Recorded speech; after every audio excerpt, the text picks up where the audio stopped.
De nuevo con ustedes aquí en Con Todo y Pensini por Globovisión. Tenemos al economista invitado José Manuel Puente. Él es profesor de IESA y profesor en Oxford, en la prestigiosa universidad donde estudió Harry Potter. No, mentira, pero es una prestigiosa Bueno, universidad. al menos la gente la conoce hoy en día, Sí, gracias a él. gracias a él. Bueno, quería invitar hoy, tenemos poco tiempo, vamos a aprovechar estos minutos, te prometo que te invito nuevamente la semana que viene, por la caída que ha tenido la deuda hoy, cerró 2.20% con 107 millones negociados, tiene 2 días en rojo, lo que es, ya pasó el momento de que si íbamos a entrar en default o no, porque ya pagó Venezuela sus cupones, entró en dinero. Pero ahora entra el riesgo político, porque hoy con las sanciones que están recibiendo 7 funcionarios venezolanos, esto tiene una reacción automática en la bolsa. Y el otro tema importantísimo, el dólar frontera, que cayó como de esta manera. La gente no está entendiendo nada. ¿Qué está pasando? Bueno, están pasando muchas cosas. Múltiples factores pueden afectar a la deuda y al riesgo país. Factores económicos, factores políticos, factores institucionales. Y Venezuela en este momento está viviendo una agudísima crisis económica con 4 años consecutivos de recesión, 35 puntos del PIB perdidos, desaparecieron en los últimos 4 años. En términos institucionales hay una confrontación entre poderes muy obvia y todo eso lo recogen estos índices.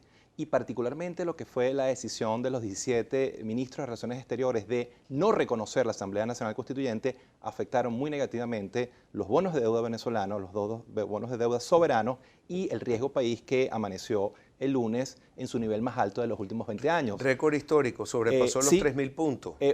Muy cerca, 2.923 puntos. Estamos hablando de cerca de 3.000 puntos, un riesgo país que sería en este momento probablemente el más alto del mundo y un riesgo país que es 4 o 5 veces el promedio de América Latina y es más o menos 15 veces el riesgo país que tiene Chile. Hay que explicar que el riesgo país no es que JP Morgan, que es un banco muy prestigioso, tiene el Emerging Markets, el índice de mercado emergente, no es una percepción. Yo tengo la percepción que el riesgo es una fórmula matemática que se resta un bono del mismo vencimiento, vamos a poner el de Estados Unidos, si tiene 5%, el del mismo vencimiento, el de Venezuela está en 35 menos 5 son 30 puntos, esos son los 3.000 puntos de riesgo país. Porque hay muchas personas que piensan, no, eso es que hay sesgo y ven a Venezuela políticamente mal, por favor. No, es básicamente el riesgo país, el MB Plus, lo que te mide es el diferencial de tasa de interés entre las letras del Tesoro norteamericana, teóricamente cero riesgo, y Venezuela.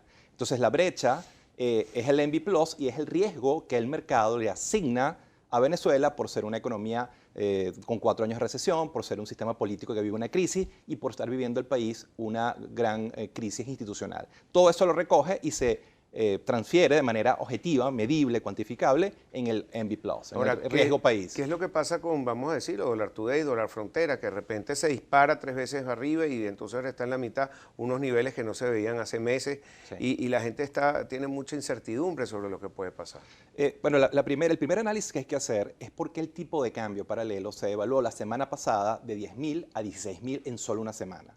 En 5 días se evaluó 6.000 bolívares. Esa es la primera rareza estadística. Aquí no podemos decir los números. Ok, pues no los decimos. Eso es en Oxford. Eso no los decimos. Ahora el segundo problema es que vuelve a bajar a los niveles que tenía hace una semana y media. Eso es un mercado muy distorsionado, un mercado muy pequeño, muy poco profundo y que se ve afectado por múltiples factores, entre ellos el político, económico y en este caso al menos 2 o 3 factores que pueden estar ocurriendo. Uno es las necesidades de liquidez de algunos agentes económicos. Hay un problema de liquidez en el sistema y vendieron dólares para poder tener liquidez. 2, algunos actores especulativos con pulso financiero que han vendido para capitalizar las ganancias de un tipo de cambio que se devaluó 60 o 70% en una semana. Varios factores que pueden estar utilizando y lo otro, y lo voy a decir de manera muy clara y honesta, lo que genera grandes ganancias, Pedro, en el esquema cambiario no es tipos de cambio altos, sino la volatilidad. En esa volatilidad de un tipo de cambio que va de 10 a 16 o a 17, se hacen grandes fortunas. Y algunos amos del valle, algunos grupos vinculados al gobierno que pueden estar muy interesados en mover ese mercado y oscile y montarse en momentos de precios bajos y vender en precios altos. Esa volatilidad es la que genera grandes fortunas. Y en este momento, ¿qué se recomendaría? ¿Sigue la premisa de no hay dólar caro? Yo creo que lamentablemente esto es coyuntural, creo que no es sostenible el precio que ha tomado hoy y va a tender a subir en el mediano plazo. En política económica no se trata de que logres un objetivo de política económica en un día o en una semana, es que sea sostenible en el tiempo. Y el valor del dólar hoy no es sostenible en el tiempo. Está bien. ¿Y qué recomendación le puedes dar tú a esos ciudadanos de pie que nos están viendo, esa señora, ese señor que están muy preocupados? La peor preocupación es que la gente llegue al automercado y tienen que escoger entre un otro producto y a veces ni siquiera eso. Sí, ahí es un drama. La hiperinflación, estamos en hiperinflación. Todavía no, teóricamente. Los académicos sí son, porque mi bolsillo me dice que tengo hiperinflación. Si un chocolate me cuesta 10.000 y pasó a 30.000, mira.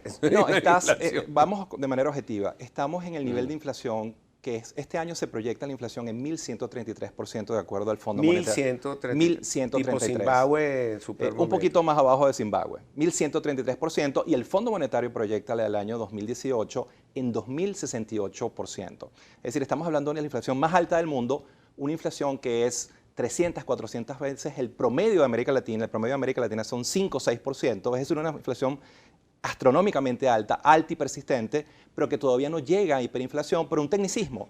Básicamente, la teoría económica asume como el concepto básico para calcular hiperinflaciones el concepto del año 52 de un economista norteamericano de la Universidad de Columbia que planteaba que caes en hiperinflación cuando tienes 50% intermensual. Venezuela todavía no ha llegado, pero está caminando a pasos agigantados hacia ese nivel. Está a las puertas de la hiperinflación, pero todavía no ha llegado. Y lamentablemente, muy probablemente lo va a lograr en próximos meses. Bueno, te invito la semana que viene, hablamos con más profundidad, por lo menos tocamos los temas más importantes del día de hoy. Muchísimas gracias por estar con nosotros. Por favor, recuérdanos tu Twitter para que nos escriban. Sí, que hace 2 meses apenas que lo tengo, no lo tenía. ¿Y cómo tomaste esa decisión? Fue una decisión difícil de más de 15 años.